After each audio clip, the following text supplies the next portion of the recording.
memimpin doa. Baik teman-teman, sebelum kita mulai belajar pada pagi hari ini, alangkah baiknya kita berdoa. Doa besar. Baik, terima kasih Esti.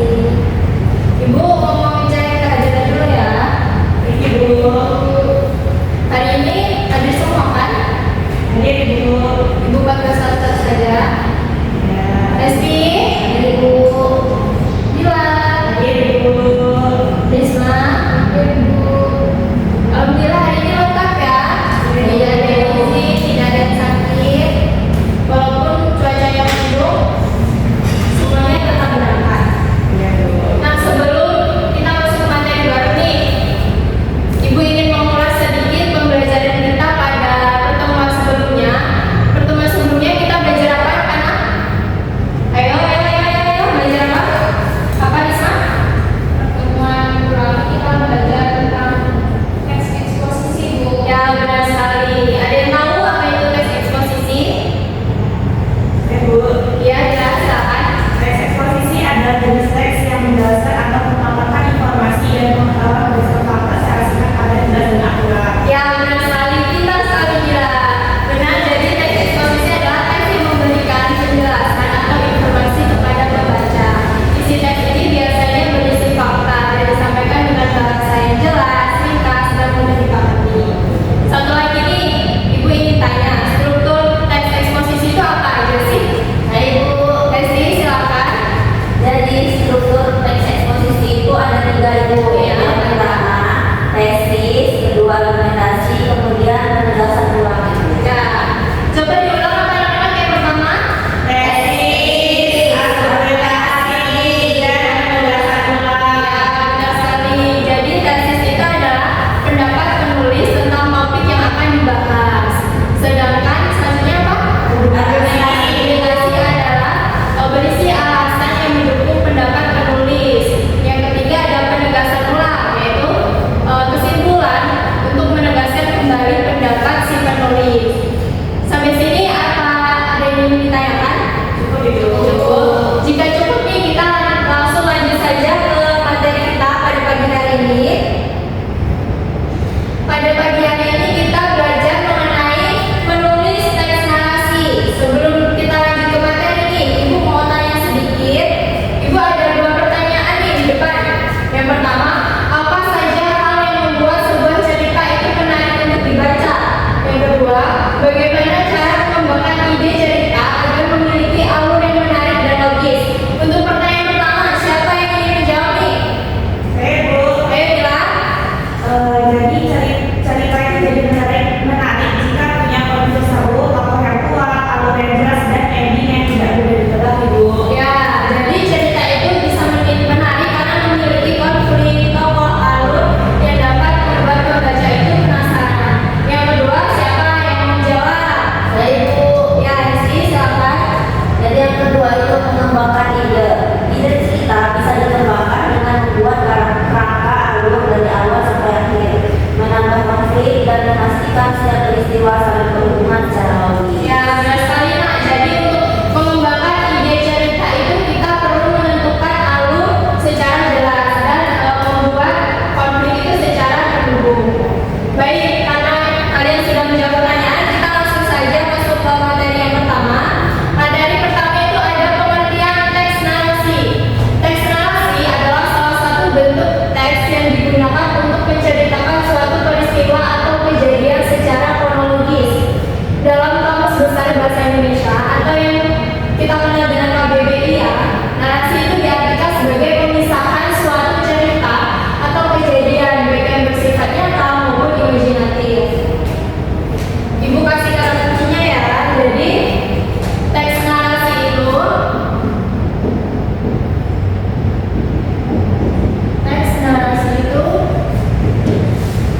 peristiwa atau kejadian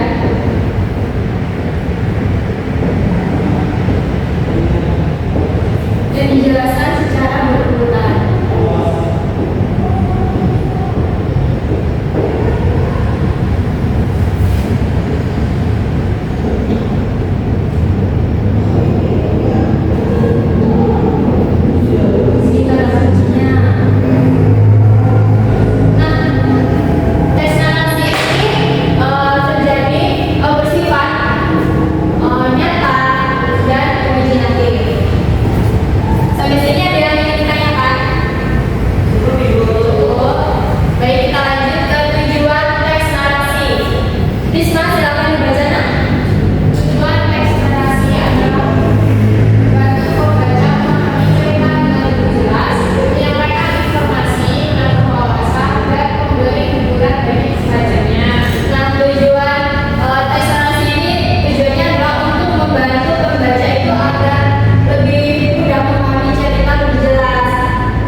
bagian penutup cerita. Dalam kode ini biasanya terdapat pesan moral maupun kesimpulan. Baik, kita lanjut saja. Unsur teks narasi. Unsur teks narasi ada berapa? Ada 5. Yang pertama, tema. Yang kedua, kata. Yang ketiga, alur. Kok pada lemes ya? Alur. Yang keempat, yang kelima, sudut pandang.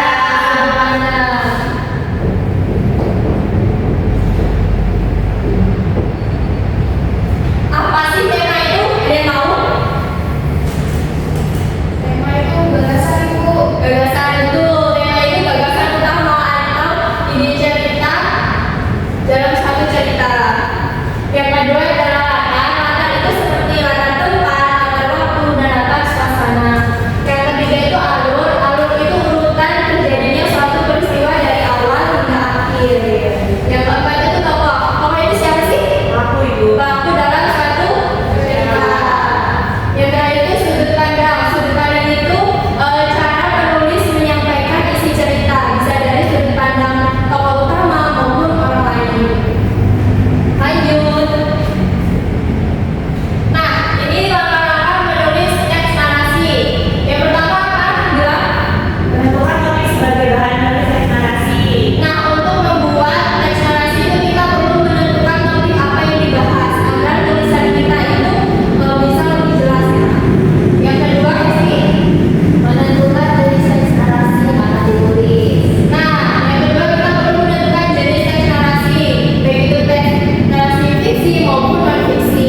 Yang ketiga yaitu menentukan tokoh, latar dan peristiwa.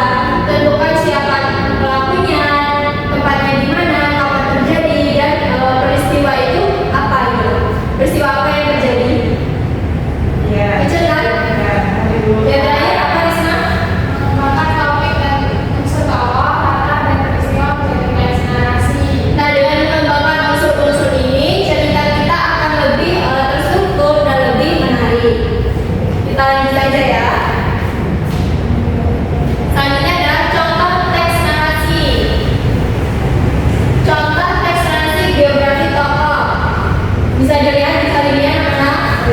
Pangeran Antasari lahir di Banjarmasin pada tahun 1979. Selama hidupnya, Pangeran Antasari dikenal sebagai salah satu tokoh pahlawan yang gigih melawan Belanda. Ketika sedang dalam usaha mempersiapkan serangan besar-besaran terhadap Belanda, sayangnya pada 11 Oktober 1862, Pangeran Antasari wafat akibat wabah penyakit cacar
diskusikan tadi.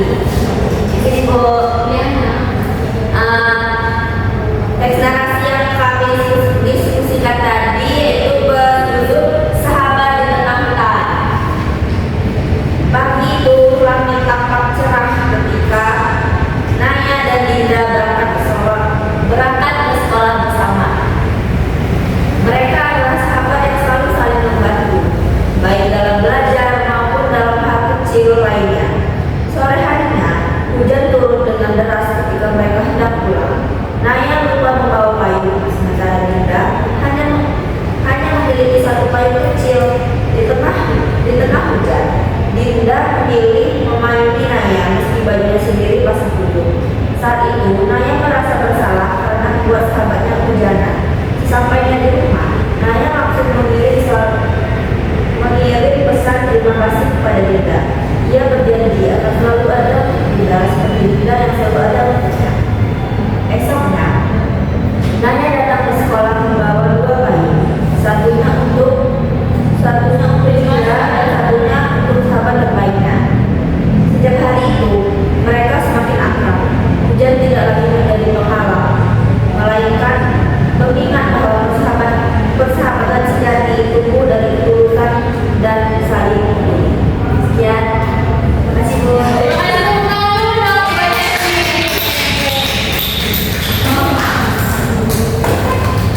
Ya, dari hasil yang sudah Hesti bacakan tadi sudah sangat bagus ya. Sudah ada beberapa struktur yang sangat lengkap. Di situ juga ceritanya sangat menyentuh hati. Diskusi kalian juga sudah sangat bagus, sudah sangat kompak sekali.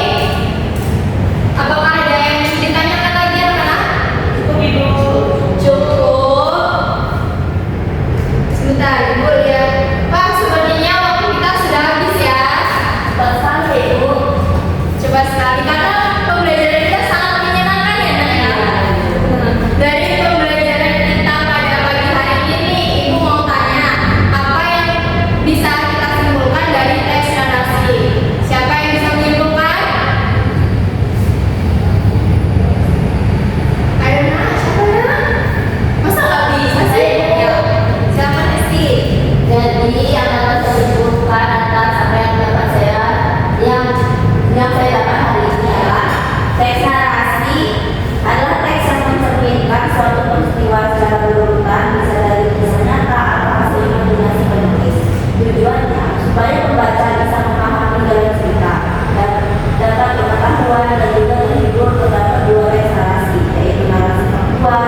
atas nama dengan NPM 2313041048 sebagai OL dari Saudari Vina Cahya Sapitri. Saudari Vina Cahya Sapitri pada komponen keterampilan yang pertama memusatkan perhatian. Vina telah memusatkan perhatian dengan merumuskan tujuan dan merumuskan kembali masalah, menandai hal-hal dan merumuskan masalah, kemudian membuat rangkuman yang bertahap. Pada komponen yang kedua, memperjelas masalah atau urutan pendapat, Saudari Vina telah memparafrase, merangkum dan menggali serta menguraikan secara detail. Kemudian yang ketiga, pada aspek menganalisis pandangan siswa, Saudari Vina telah menandai persetujuan dan ketidaksetujuan serta meneliti alasannya. Kemudian pada aspek yang keempat, meningkatkan urutan siswa, Saudari Vina telah menimbulkan pertanyaan, menggunakan contoh, menggunakan hal-hal yang sedang hangat dibicarakan, kemudian memberi dukungan. Pada aspek yang kelima, yaitu menyebarkan kesempatan berpartisipasi, Saudari Vina telah meneliti pandangan dan mencegah pembicaraan yang berlebihan serta menghentikan atau melarang pembicaraan yang berlebihan. Kemudian pada aspek yang keenam, menutup diskusi, Saudari Vina telah meneliti pandangan dan memberi gambaran yang akan datang serta menilai.